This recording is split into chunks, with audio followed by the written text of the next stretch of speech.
આજે જિંદગીમાં પહેલી વખત કેરાનું શાક બનાવ્યું ને એ પણ ગડબડ થઈ ગઈ.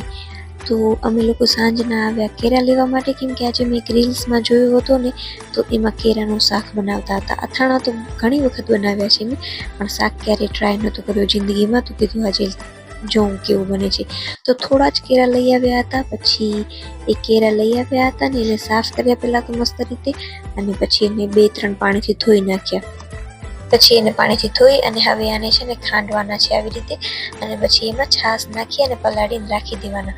પછી મેં લઈ લીધી લસણ, અને લસણ પણ ખાંડી અને લાલ મરચું, ધાણા જીરું, હળદર અને મીઠું અને લસણ આ બધી વસ્તુ મિક્સ કરી અને એમાં ખાટી છાશ નાખી દીધી, અને પછી એને રાખી દીધો બે વસ્તુને અડધો કલાક માટે. પછી હવે કેરા વઘારવાના હતા, એના માટે મેં લઈ લીધું તેલ, જીરું, જે મસાલો પલાળીને રાખ્યો હતો એ. પછી એમાં તેલ છૂટો પડી ગયો એટલે કેરા નાખી દીધા.